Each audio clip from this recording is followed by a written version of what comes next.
Hello everyone, welcome back to Age of Nagash, which is a channel dedicated to Age of Sigmar. In today's video we're going to be looking at Manfred von Carstein's own personal legion, of course being the Legion of Night within the Legions of Nagash battle tome. Now, this is the second video I've done today, and I just want to get it out there so you guys can watch it, as the battle tome is, out tomorrow, which I'm very excited about, to finally get my hands on the book. So I just sort of want to get these videos up as quickly as I can, just to give you guys a little bit of a head start, and just so to start the conversation going of what we are looking forward to. So, to start with the Legions of Night, we're going to look at the battle traits. So, the first one is the Unquiet Dead. So this is the same as the Legion of Sacrament and the Grand Host of Nagash battle trait, and I talked about it in greater detail in both those videos, but mainly the Grand Host of Nagash. So I'll only go through it quickly here. So the Unquiet Dead. After territories have been determined, but before any units have been set up, you may pick up to 2 points in your territory and up to 2 points anywhere on the battlefield to be grave sites. You may wish to place a suitable marker on these points. Instead of setting up a summable unit on the battlefield, you can place it to one side and say it is set up in the grave. You can do this with as many units as you wish. At the end of your movement phase, for each death hero within 9 inches of a gravesite, you may pick a single unit in the grave and set it up wholly within 9 inches of that gravesite, and more than 9 inches from any enemy models. Any models that are unable to be set up in this way is slain. If a unit is still in the grave at the end of the battle, it is considered to be slain.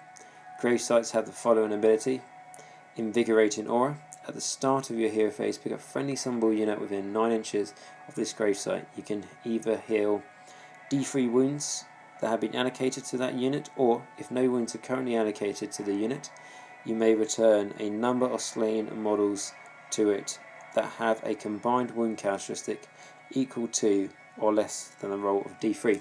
Okay, so like I said, I talked about this in greater detail before, but essentially what you want to do with this is obviously, depending on the mission, put the grave sites in your territory where you see fit, but the 2 other grave sites you have to put anywhere on the battlefield, put them on objectives, either your enemy's objectives, or if they're ones in the middle, preferably them, as this will allow you to, if you get the first turn, summon a block of 40 skeletons or whatever you've got on top of that objective straight away, turn 1, clocking points, and now you're making the enemy have to deal with them.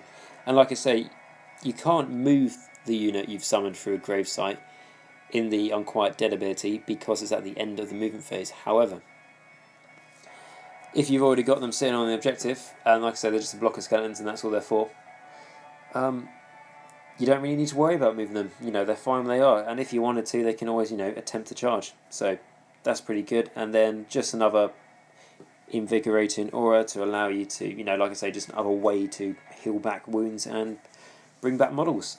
So yeah, that's pretty good. And then Deathless Minions, we all know and love this one. So roll a dice each time you allocate a wound or mortal wound to a friendly death unit within 6 inches of your general or another friendly death hero. On a 6+, the wound is negated. So if you haven't had experience with this before and you're very new to death, this battle trait might sound quite, on a 6+ you get to ignore damage, and you're not too sure how good it is. I can tell you from experience, I'm sure everyone else can, who plays a lot of Death and has listened to this. This Deathless Minions ability is so good.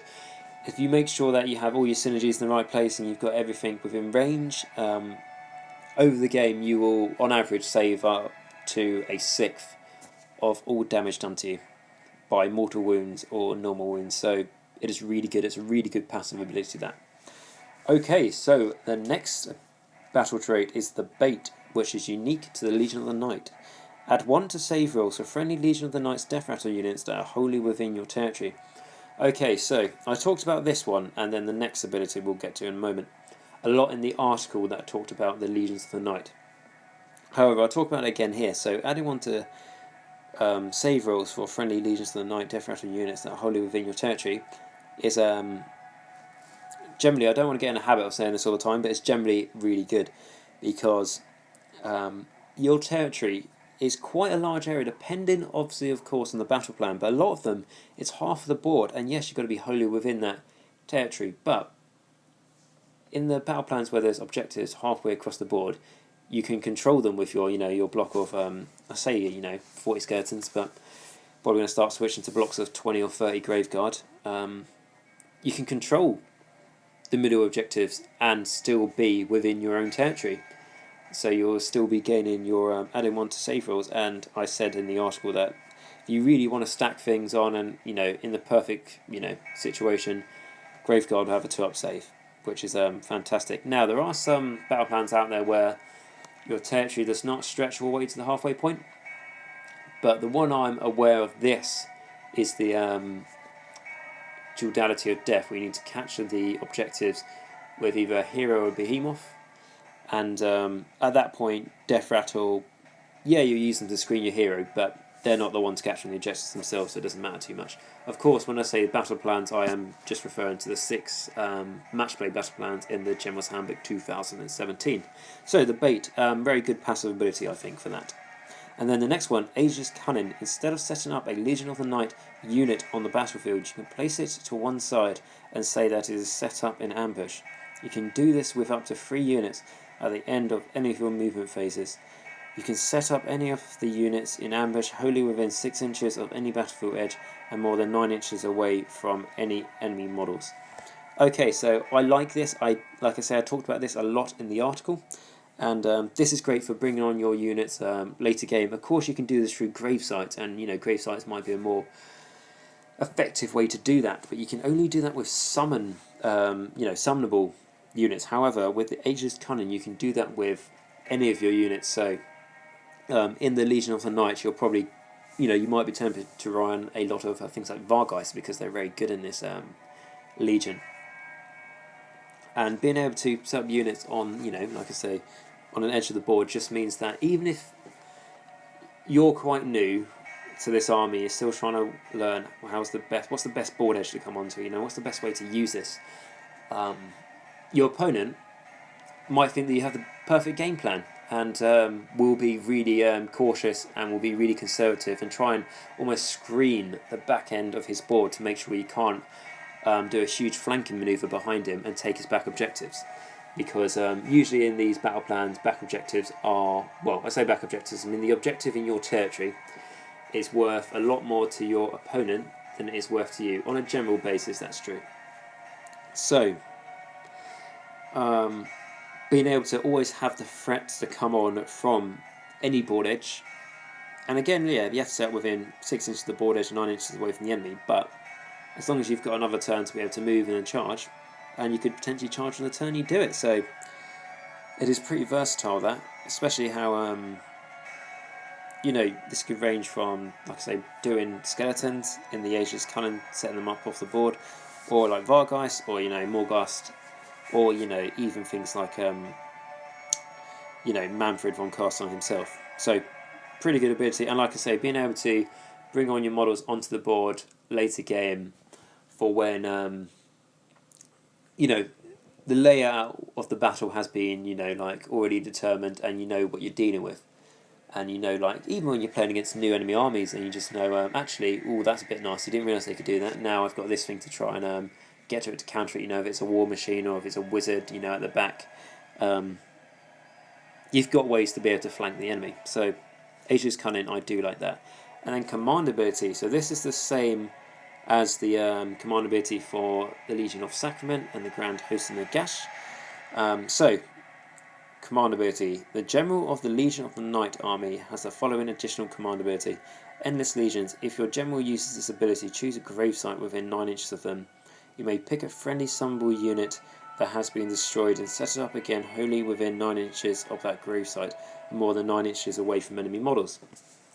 Okay, so I talked about this quite a bit in the previous videos, but basically I don't really see this being that good. The only way I see this being good is if the unit you summon through this gravesite is in the hero phase, so it can still move in the movement phase if you need it to be quick and get to somewhere. However, if you're putting your gravesites on the objectives themselves, that's really where your units need to get to a lot of the time, so don't really see the use there, but it's more ways to summon things on the battlefield. Another caveat though is that it has to be a unit that's been previously destroyed, so it has to be identical. So I don't know, if you had a unit of,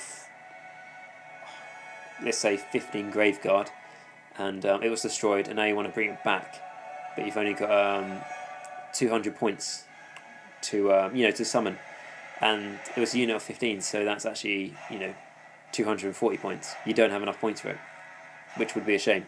Whereas it would have been better having, I don't know, 10 Graveguard set up in the grave to summon through the Unquiet Dead ability. So for me, I don't see much use out of it. However, myself, like the same as you out there, at the date of the recording of this video, we haven't actually played with the new rules yet. So I can't, safely say that this command ability won't ever be used. It might be. Just need a bit of game experience with it just to give it a try. Okay, so that are the battle traits. Now, to move on to the command traits, we have number 1, Above Suspicion. This general may be set up in ambush in addition to 3 units normally allowed by Aegis Cunning battle trait.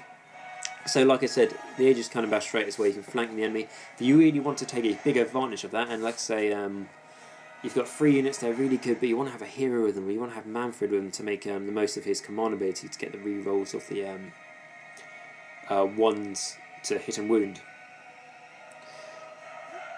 Now, you could make Manfred go with them to, and then you have 4 units set up in ambush. You can make them all come on time, and then you can make the opponent, shocked because they don't know what board edge you're going to come in from. They might have a faint idea depending on the situation, but it's something they're just going to have to plan through. And if they screen the back of their board with units, so you can't come on right behind them, they're going to spend a whole other movement phase to move forward again because they're so far back essentially. So yeah, and again, like I say, you could make Manfred go with this in the Aegis Cunning, and then he uses command ability with those units he's just put on. But as you bring them on at the end of the movement phase, you're not going to be able to do the command ability because obviously that is, of course, in the hero phase. So Above Suspicion can be useful. I think that requires a bit of playtesting first. Okay, number 2, Swiss form.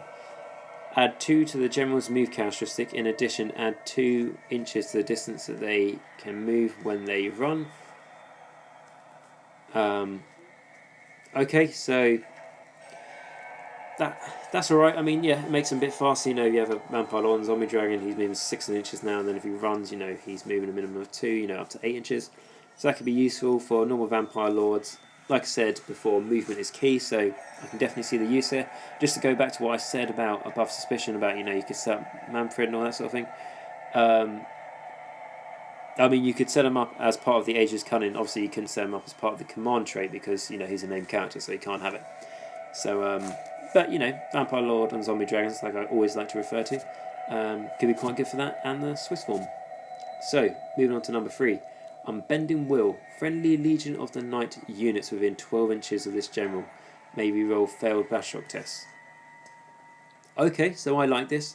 I think this came up in the article as well, and I talked about it then. It might not sound that exciting, but it's just a good passive ability, especially how your death units, unless they take extreme amount of casualties, there's not going to be too many of them running away anyway. So, Inspiring Presence is useful. However, a lot of time you'll fail battle shock on on the roll of 5 or a 6 for a unit. So just being able to re-roll the battle shock test just in case you're unlucky and get 5 and 6, it's just generally probably a nice passive ability for you to be a bit of peace of mind about when it comes to the battle shock phase. Okay, number 4, Merciless Hunter. Re-roll wound rolls of 1 for this general. Okay, so obviously this is just for if you're going in with a big, heavy combat guy, if you just want to make him as mental in combat as you can, that'll be one for that. Otherwise, like I said, we'll look at the artifacts and stuff as well, but that's not my favourite. It's just a bit, it makes the general good, and that's it, really. And yeah, and if you had Manfred as your general, like I say, if you have Manfred in the Legion of Night, he has to be the general anyway, because now a few reasons. His command ability gives an aura, starts off at 16 inches, I believe, and lets you reroll ones to hit and wound for death units within, like I say, 16 inches to start with of him. So if you wanted to make that Vampire Lord and Zombie Dragon rerolling those ones to wound, just make Manfred the General and then use his own command ability, essentially. Okay, so number 5, Unholy Impetus. If this general slays any models in the combat phase, pick a friendly Legion of the Night unit within 3 inches of the general. Add 1 to attack characteristics of that unit's melee weapons until the end of the phase. Okay, so this could be good, especially, like I said, if you run a lot of things like Vargeist in the army. I said in the article video, the Legion of the Night, there's a way to make the Vargeist, you know, if you're ticking all the boxes, have like 8 attacks each or something, just make them horrific. So yes, and this was one of the ways to do that, so it could be very useful for that. Could be, you know, just adding 1 to attack characteristics of Death Rattle unit could be useful, and especially if your general is, you know, a Vampire Lord and Zombie Dragon, for example. Like I say, I don't like bringing him up all the time, but he is the best example.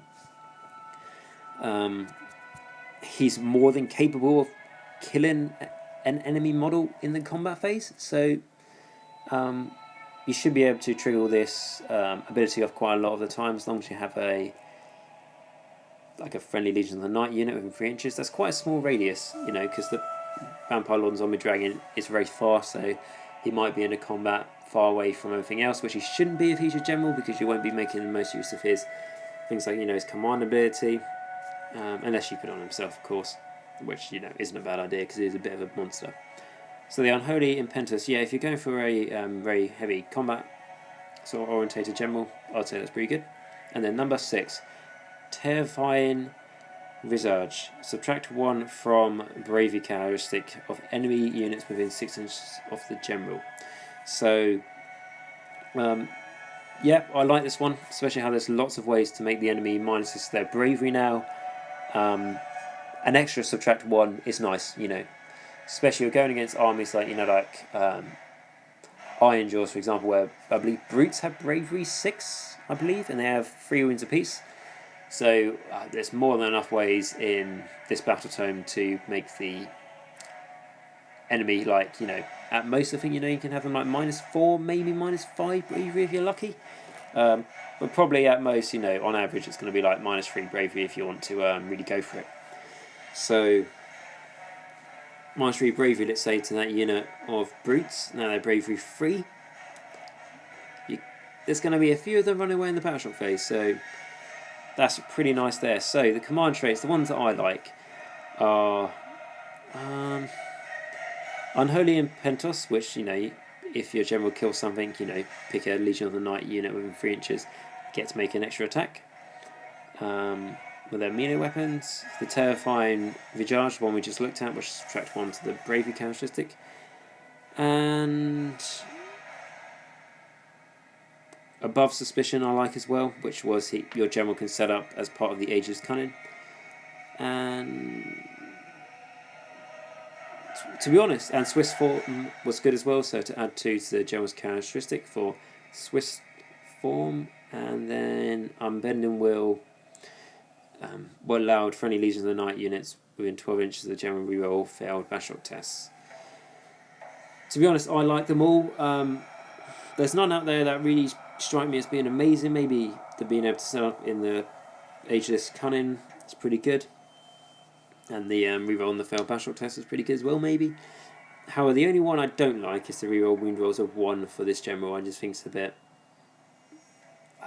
like I said, unless you're really going to make him horrendous, which, you know, like a Vampire Lord and Zombie Dragon is, especially if he's rerolling wound rolls of 1, for, you know, this will be the Lancer sword he's using. You know, that's good, but I just think it's a bit plain compared to the others personally. So they're the command traits. Now on to the artifacts of night. So the first one, the vial of pure blood. A vial of blood drained from the most pious and righteous mortals can greatly invigorate a creature of the night. Once per battle in your hero phase, you can declare that the bearer will drink from the vial of pure blood. If you do so, you can add 1 to hit and wound rolls for the bearer until your next hero phase. Okay, so straight off the bat, this is obviously very good if you want to make yourself, like I say, like a combat heavy guy. I mean, I could see this be very useful for obviously Vampire Lord on Zombie Dragon, as with his lance. As I always suggest take a lance, because if he charges, he will do 3 damage to the lance compared to 2 damage. No, that's only for when he charges, but with this model, he's moving 14 inches anyway, so it's got good movement, so he should be able to make the charges, especially how there's quite a few things to be able to reroll charges as well. So, like I say, so if he was to have this with his lance, he would be hitting on 2 and wounding on 2, which is good in itself. And now I think I've actually found a use for, if we go back to the command traits, the Merciless Hunter, reroll wound rolls of 1 for the general. So, like I said, I didn't think this was very good. However, if you do just want to make a very combat heavy guy, it sounds like it's fairly easy to do in the Legion of Night. Like I say, have your Vampire Lord and Zombie Dragon, give him the vial of pure blood, and this is only once per game, remember. So you would do this for when you charge an enemy horde unit that you need to wipe out, or equally an enemy monster that you need to kill, maybe their general. So you do this once per game. So now his lance is hitting on 2, wounding on 2, rerolling wound rolls of 1. -1 rend, 3 damage. It's not bad. And then, even if you don't manage to kill what you're tending to destroy with that weapon, then you've just got the Zombie Dragon's attacks, and then you've got the both its attacks. You've got the its jaws, and then you've got its claws, which have gone up in strength in this battle turn. So, like I say, once per battle.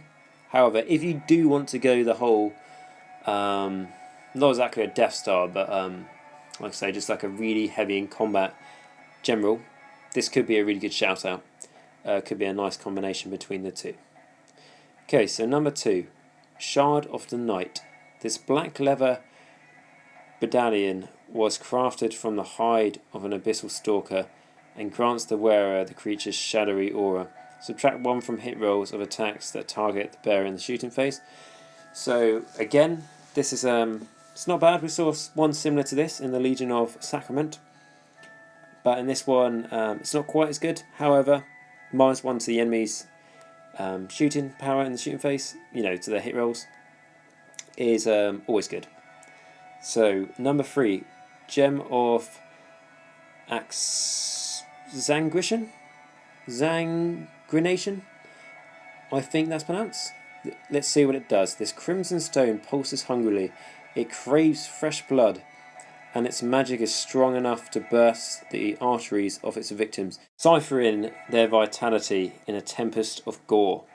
Once per battle, at the start of the combat phase, you can pick an enemy unit within 6 inches of the bearer and roll a dice. On a roll of a 1, nothing happens. On a roll of a 2 to 5, the unit suffers D3 mortal wounds. On a roll of 6, the unit suffers D6 mortal wounds. Okay, so again, this is once per battle, so hopefully we're not seeing a trend here with these artifacts. But it could be the difference between, if you're going to win the combat or if the opponent's going to win the combat. It could really swing it that way. I'd rather go for something else, I think. I'd rather probably just go for the subtract 1 from hit rolls of attacks that target the bearer in the shooting phase. Just because, like I've mentioned before, there's a lot of things that do mortal wounds on 6s, when it's shooting, like, long strike. Raptors for the Stormcast is a good example there. There's 2 mortal wounds, so it gets 6 to hit. So subtracting 1 from the hit rolls there, I think, would be better. But this gem is once per battle. At the start of the combat phase, you can pick an enemy unit within 6 inches of the bearer and roll a dice. On a 1, nothing happens. On a 2 to 5, the unit suffers D3 mortal wounds, but on a 6, it suffers D6 mortal wounds. So the nice thing about this, though, is that 6 inches, so you don't actually have to necessarily be in combat with it. It's just in the combat phase you would unleash this ability.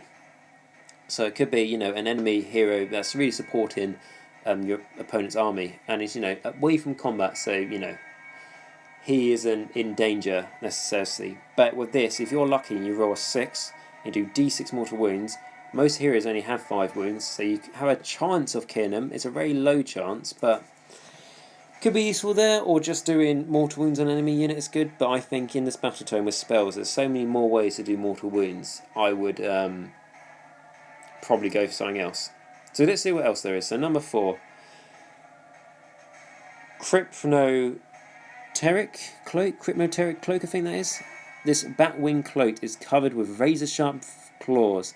Feasting upon blood drives it into a frenzy, causing it to lash out and tear at nearby foes. At the start of the combat phase, you can declare that the bearer will feed the cryptomatic cloak. If you do so, the bearer suffers 1 mortal wound during that combat phase. Each time the hit roll of an attack that targets the bearer is a 1 or less, the attacking unit suffers 1 mortal wound after its attacks have been resolved. Okay, so this, I'm really liking this. If you do use it, of course, you do suffer a mortal wound. However, with death, this being a hero, you're going to have a 6-up chance to try and save against that.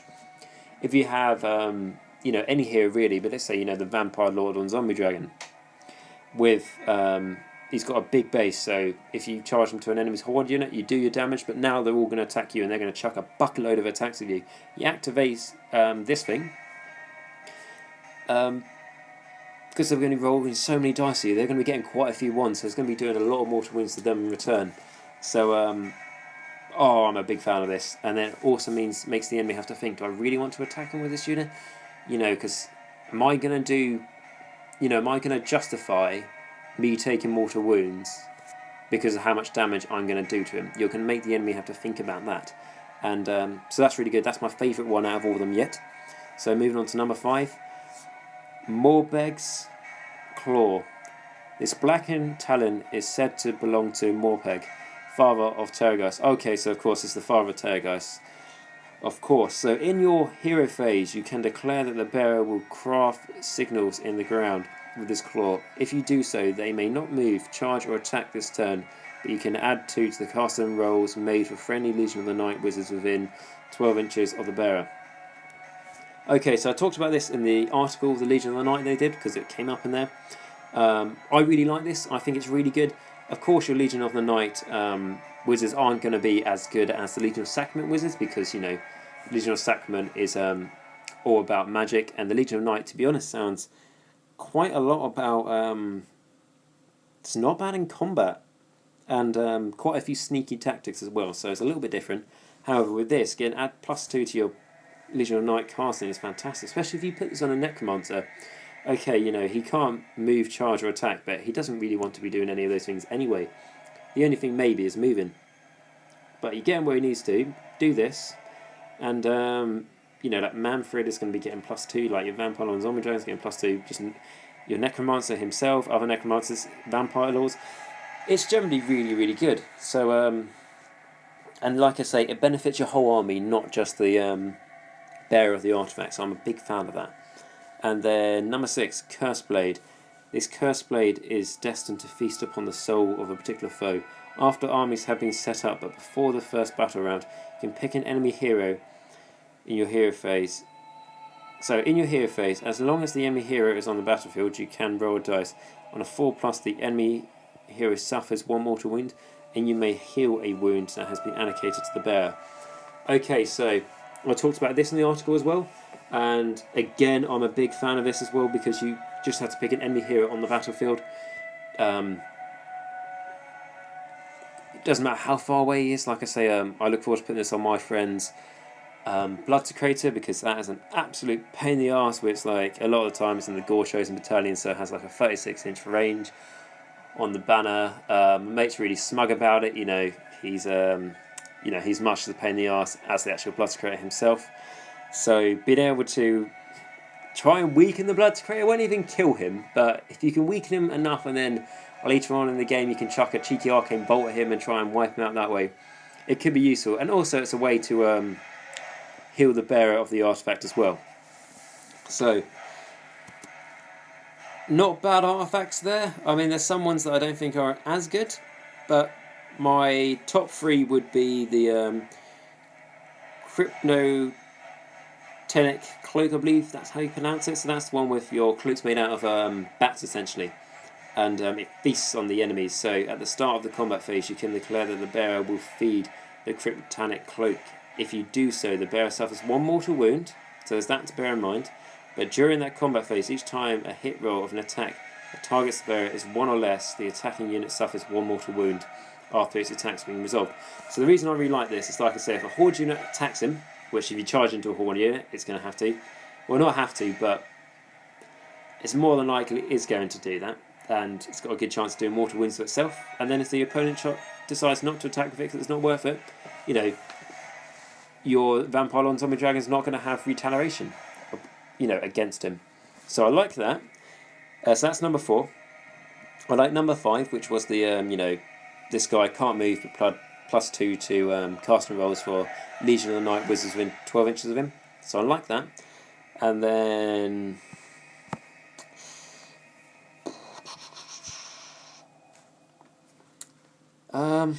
the Curse Blade is good, so that was the last one I talked about. So pick an enemy hero, you know, on the battlefield on a 4-up, they take more wound, you heal 1 wound. That's pretty good. So they're probably my top 3. My favourite one is the Cryptanic Cloak, just because it'd be fantastic against horde units. If you really want to make your guy a combat heavy guy, I do like the vial of pure blood. Only once per game, but in your hero phase you can declare that the bear will drink from the vial of pure blood. If you do so, add 1 to hit and wound rolls for the bear until your next combat phase, I think.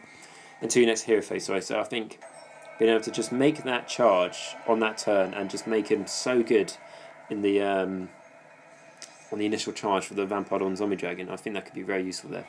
But like I say, my favourite one out of all of them is the Cryptanic Cloak, closely followed by the add 1 for casting rolls made for friendly Legion of the Night Wizards within 12 inches of the bearer. So there are all the artifacts and command traits and battle traits. So let's have a look to see what Manfred's like himself. Or before we do that, actually, let's have a look at his battalion, just so we can get a glimpse of how they want you to sort of theme the army around him. So the battalion is called Nightfall Pack. The Mortarch of Night greatly relishes the terror that ensues when a pack of bat-winged Vargai smashes into the rear of a stunned enemy formation, ripping and tearing it with tooth and claw. So, organisation. The Nightfall Pack consists of the following: Manfred Mortarch of Night, 2 units of Vargeis, 3 or more units of Skeleton Warriors. And the abilities, so Sweeping Predators, on any turn in which they complete a successful charge move, add 1 to the attack characteristic of the murderous fangs and talons of this battalion's Vargeis. So we talked about this in the article, and this is really good. This is one of the things that can lead to your Vargeis. I think actually at most they'll be getting like 7 attacks. I don't think they can get 8 attacks because Manfred would be in this, and there was the command trait that gave... I think there was one of the command traits enabled the Vargeis to maybe get an extra attack. However, Manfred's on the table, you can't have a command trait. However, so your Vargeis I think can have, looking at probably about 7 attacks maximum if you manage to tick all the boxes, which you know isn't bad. Probably on average they're making about 5 attacks each, but with just this alone they're making 4 attacks each, you know, which is, I think they hit on a 4, wound on a 3, -1, rend, and 2 damage. And obviously if they manage to kill an enemy model, they generate an extra attack. So really nice that. Could be very good. It's only if they charge. However, they're moving 12 inches, so they've got more than likely chance of choosing when to charge into combat. And then the next ability, Call of the Night. If Manfred uses the Deathly Invocation ability on any Skeleton Warrior unit from the Nightfall Pack, you can reroll the D3 result for that unit. So this is the Deathly Invocation, as you know, like being able to restore models to a unit or restore wounds. So being able to reroll that dice, it would be on Skeleton Warriors, so it's just to bring back models. But being able to reroll the D3 is generally really useful. Especially let's just have a quick look to see how many he can put it on. So he can choose up to 4 different friendly Sumbul units within 18 inches of himself. So that's going to be all your 3 units of Skeleton Warriors. So enhancing their regeneration obviously is really good. And then the organisation itself for this battalion, you need Manfred, Mortarch and Knight, but you know, with all of these battalions you're going to need the representing Death Lord to lead them. So that's standard, you know, he's a good character anyway. 2 units of Vargeis, you know, that's doable. certainly. You know, you can really go how far you want. Obviously, you know, you have 2 units of 3, but obviously, you know, the more you have in the units, the much more effect they're going to get. I mean, ideally at least I'd have 2 units of 6, maybe 2 units of 9. And then 3 or more units of skeleton warriors. So, you know, that covers your battle line for a 2,000 point army. And skeleton warriors are good, and especially how you could set them up in the grave sites to put them up on objectives. So you could do that, and then you could have the 2 units of Vargeist set up in what's it called? When they're set up, let me just have a look. So they're set off the board. I think it's called Aegis Cunning. I think that was it. Was it Aegis Cunning? Yes, so Aegis Cunning. So you could have the 2 units of Vargeist set off the board, and you could even have, I believe, Manfred von Carsten himself in Aegis Cunning, so set up off the board. So, if I'm right here, I mean, you're going to want to add in a few extra things in your army, but if you really want to just have this battalion and that's it, set up your skeleton warriors in the grave sites, so not on the table, and set up Manfred and the Vargeist off the table in Aegis Cunning. So you'll have no models on the board. Now, bear with me here. I think this might not actually be a good idea at all. I think this might actually be a really bad idea to do this. But it's just quite fun to start the game with no models on the table, especially if you're playing like Star Strike, which is the battle plan and match play for it's like the gifts from the heavens what it used to be. So the objectives come crashing down and from the skies onto the battlefield in later turns. So the game starts off with no objectives.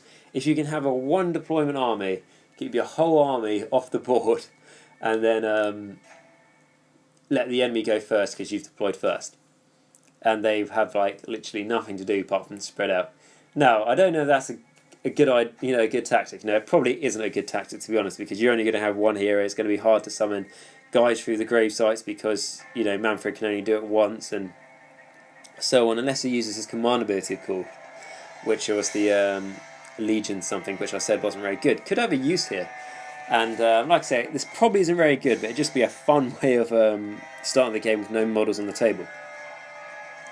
So, yeah, I'm a fan of that. I think that's pretty funny.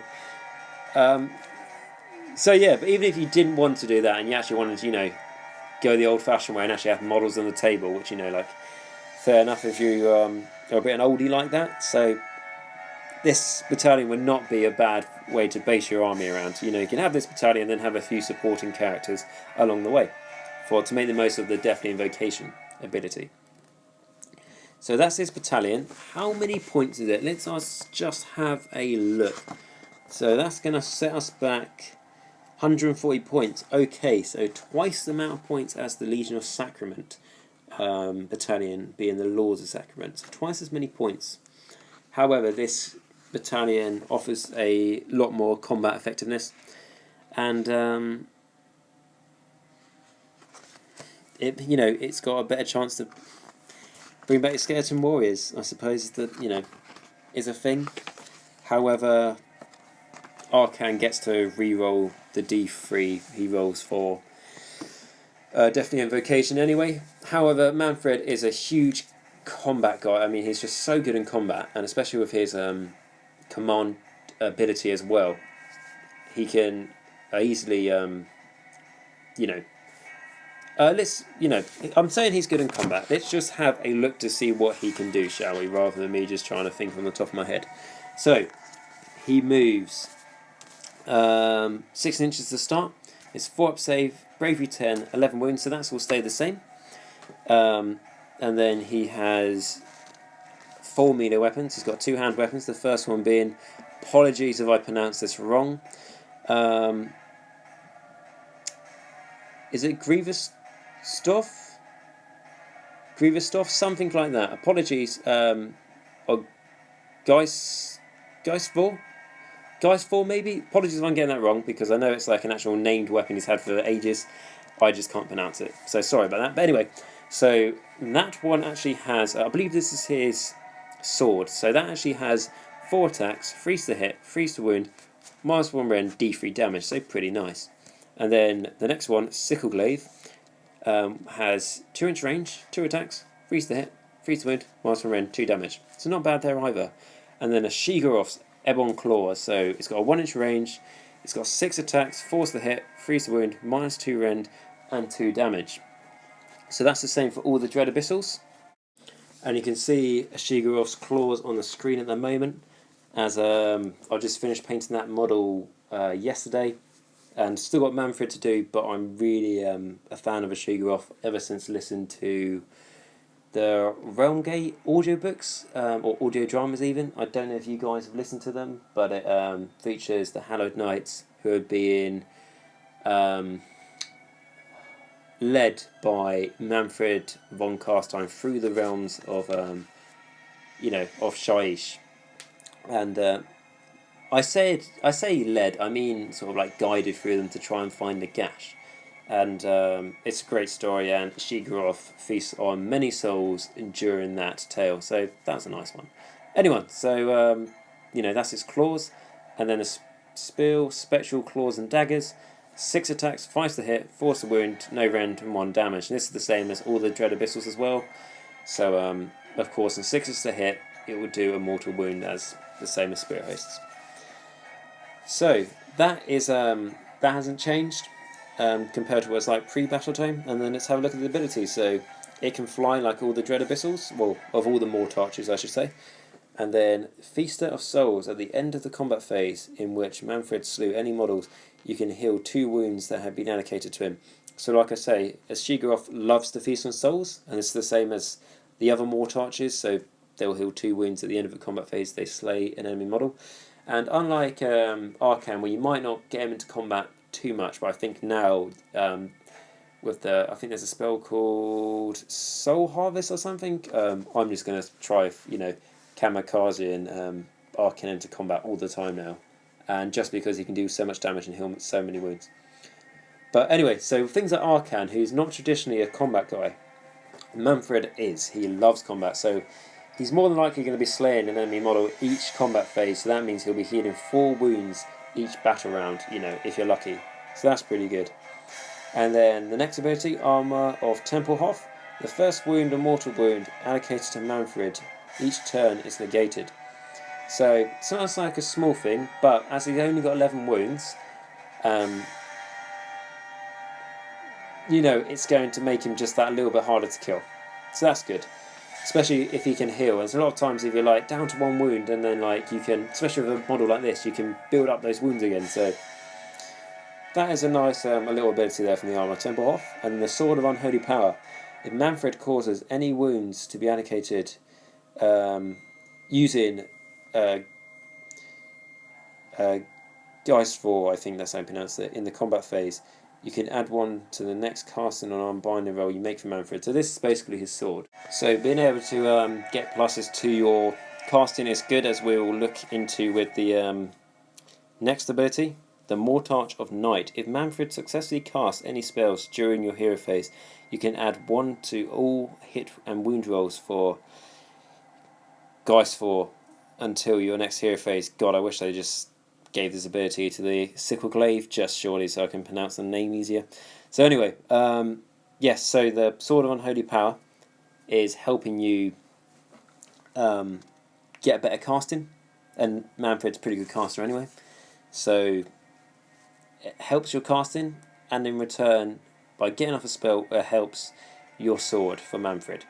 So it's almost like a vicious circle, but it's a nice circle here. So the sword and your casting is a winner. So if your sword does well, your casting does well, and if your casting does well, your sword does well. So that's a nice ability there. So this will make you quite a bit of the time have 4 attacks with a sword, hitting on 2s, winning on 2s, -1 rend, D3 damage. So that's good so far. Frightful Touch, that's just saying the Spirit Host, when they get a 6 to hit, it's a mortal wound. Deathly Invocation, so we know what this does by now, but I'll go over it again. So Deathly Invocation, at the start of your hero phase, pick up to 4 different friendly summonable units within 18 inches of Manfred. You can heal D3 wounds that have been allocated to each unit you picked. Roll separately for each unit. If no wounds are currently allocated to a unit you picked, you may instead return a number of slain models to it that have a combined wound characteristic equal to or less than the roll of a D3. So I've gone over this countless times by now how good this definitely invocation ability is, and one's very similar to it. They just allow you to, like heal those wounds back on those models, or to just like refill those units, especially like I say, things like, Skeleton Warriors or, Graveguard is my particular favourite, what I look forward to using with it. So, and his Deafening Invocation ability, so they're not all the same. So his one's good because he gets to pick 4 different friendly summonable units within 18 inches of him. So that, apart from Nagash, I believe that's the max range you have on it as well. And, obviously the Mortar Archers have the same. So that's not bad there. And then Magic, Manfred is a wizard. He can attempt to cast 2 spells in your hero phase and attempt to unbind 2 spells in the enemy hero phase. He knows the Arcane Bolt, Mystic Shield, and Winds of Death spell. So we know what Arcane Bolt and Mystic Shield do. And we'll get to the Winds of Death now. So Manfred sends forth a gust or spectral wind that tears the souls from the bodies of any who feel its chilling bite. Wind of Death has the casting value of 7. Is successfully cast. Pick an enemy model within 18 inches of the caster, and that is visible to them. Each enemy unit within 6 inches of that model suffers 1 mortal wound, while the model's own unit suffers D3 mortal wounds. Okay, so that's alright. Important thing to note here is that, so that's just like a big, sort of arcane bolt with an area of effect, essentially. The nice thing to note here, though, is that obviously Manfred will be able to choose from both new laws of the dead of magic. So he can cast 2 spells. There might be a spell in there that's a better one for him to do than Winds of Death. However, Winds of Death is pretty good in itself. And then, last but not least, his command ability. So, Vigor of Undeath. If Manfred uses this ability, then until your next hero phase, you can reroll hit and wound rolls of 1 for friendly death units that are within range shown on the damage table. And that starts on full health with 15-inch range, and it goes all the way down to only a 3-inch range. However, this will be very good for Manfred, as he'll always have 4 attacks with his sword, and like I say, if you get your spell off, he's hitting on a 2 and wounding on a 2, minus from around D3 damage, and with this he's hitting on a 2 re-rolling 1s and wounding on a 2 re-rolling 1s, so he's more than likely going to get all his 4 attacks all the way through, at least until the enemy has to make a save roll for it. So that's nice there. It's also great for things like Morgoth's Archai, go really well with this. Vargeist will go really well with this because how many attacks they're going to be chucking out. And things like, just Skeleton Warriors and Graveguard and, Spirit Host, the list goes on really. So 50 inches is a big range, particularly how it is, you can reroll hit and wound rolls for friendly death units, so that's it, units. So even if you just tag an edge of one of your units, the whole unit will get the benefit. So that's nice there. And then keywords. So we have Death, Vampire, Soulblight, Death Lords, Monsters, Hero, Wizard, Mortarch, Manfred. Okay, so what we've gained here is Soulblight, and we might have also gained Mortarch, but I'm not too sure that was a command. Sorry, not command anything. I'm not too sure that was a keyword from before. So some good ones there. Gaining Soulblight is bonus because now he can be taking a Soulblight army. However, with Death, unless you really like just an army of vampires, I think the legions are definitely a way to go, unless, like I say, you really like Nighthorn and vampires, or if you like Fleshy Courts, obviously just work really well by themselves. So that's the Legion of the Night. It can ally with Flesh Eater Courts, as that's the only thing in Death apart from Tomb Kings, which we don't really talk about anymore. So they can ally with Flesh Eater Courts, so that's all you need. And then an important thing to mention, because we've talked about Vargeist quite a lot, Vargeist are no longer battle line for Soulblight armies, which is going to be quite annoying for some people. It's going to be a bit of a sting, because I know there was some people who were running armies with Soulblights, a Soulblight army, and they did take quite a few Vargeists as their battle line. However, like I say, with the Legions of Nagash, I think generally it's a lot stronger to go with, the Legions rather than Soulblight. So there is that. Manfred's still the same points, at 420. So expensive, but not ridiculously expensive. So that is pretty much it. So I hope you've enjoyed this video. I mean, I'm going to try and get Manfred painted tonight. Got a lot to do tonight, but hopefully get him painted tonight. And like I say, got a Sheegoth done and all based and stuff, as you can see on the video at the moment. So just Manfred to do. Might be taking him for a game tomorrow. See, and see how that does. Like I said, a lot going on today, you know, obviously with work, and this is my second video I put up today because I really wanted to get the information out there and, you know, get you guys talking about it, and just really excited for the battle time coming out. So I did manage to get the Legion of Blood done, which was Neferotis, who is, you know, lore-wise has always been my favourite, you know, Mortarch, so I'll try and get her done at some point over the weekend or early next week, because I do want to get her out there. However, I'm glad I got, you know, last couple of days, got the Grand Host Nagash done, got the Legion of Sacrament, and now the Legion of Night. Glad I managed to get all three of those done. And like I say, really look forward to using them. And yeah, it'd be good. And like I say, Battle Time coming out tomorrow, so absolutely fantastic. Can't wait for that. I'm also going to try and do my first battle report tomorrow, so hopefully this will go well, and hopefully I'll have time for it in the store. Just got a 1,000 point game where my friend should be taking Fire Slayers, I believe, and I'll be taking mainly Death Rattle in a Grand Host of Nagash army, and I'm going to try and put my money where, what, you know, basically what I've been talking about by saying Graveguard are really good and can now replace Skeleton Warriors. You know, I'm basically going to put my money where my mouth is on that one to try and prove what I've been saying all along is right. And if I'm wrong, you know, I've learned something valuable there. So it should be really good, learning the new rules, a lot of Death Rattle going on. So should be good fun, and hopefully, like I say, be able to do a battle report of that.